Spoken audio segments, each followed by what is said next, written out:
Thanks for joining us today, everybody. I'm Greg Parker. Tense moments on Capitol Hill today as FBI Director James Comey faces questions over the probe into Hillary Clinton's private email server. Earlier this week, the FBI announced they would not prosecute the former Secretary of State for her private email server use. The announcement outraged Republicans, including Jason Chaffetz, the Republican chairman of the House Oversight Committee, who called the recommendation surprising and confusing. Well, today, Comey answered questions about why he is recommending charges. But I do not see evidence that is sufficient to establish that Secretary Clinton or those with whom she was corresponding both talked about classified information on email and knew when they did it, they were doing something that was against the law. Of course, Comey now recommending charges for Mrs. Clinton. Democrats, meanwhile, say Republicans are simply trying to hurt Clinton, who is, of course, the presumptive Democratic presidential nominee. Back here at home, parts of Evansville under a boil advisory today following an overnight water main break. Central Dispatch told us that break happened about midnight in the 4700 block of Upper Mount Vernon Road. This is between Helfrich and Red Bank. A boil advisory has been issued. It covers the area from the Ohio River north to the end of the city water district and from St. Joe Avenue west to the Posey County line. The OSI campus is also included in this boil advisory.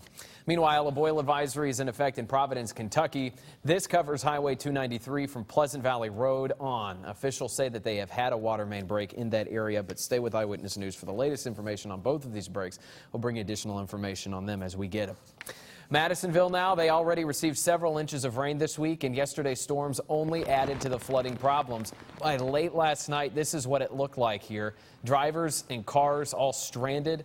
Water as high as 3 feet in some areas, according to emergency management officials. Earlier today on Eyewitness News Daybreak, we spoke with Keith Todd from the Kentucky Transportation Cabinet. He says this type of flooding has been seen across much of western Kentucky. We had quite a few roads flooded in Webster County. Also, we had a few in Union County, and then US 60 was closed for a while last night at the Union-Crittenden County line. So it's been pretty much all over that way. Madisonville dispatchers say any problem areas have been marked with signs, and we're told that much of the standing water has slowly been receding throughout this morning and hopefully continues throughout today.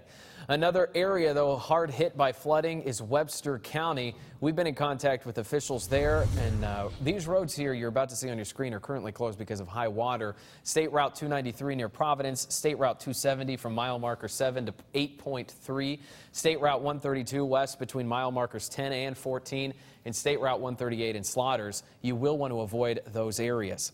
And it's not just flooding in Webster County, but structural damage as well. We're told that a tree in Wheatcroft fell on a mobile home, destroying it, but fortunately nobody was injured.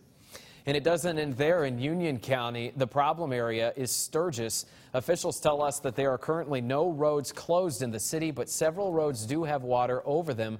They include Blueberry Road, Highway 60 West, and Kentucky 1508.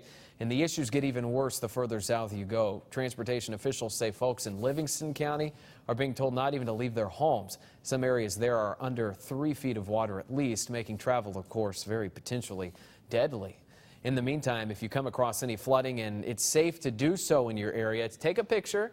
You can even take some video, send it to us. You can do so on our Eyewitness News Facebook page or through our mobile app, Tri-State on the Go.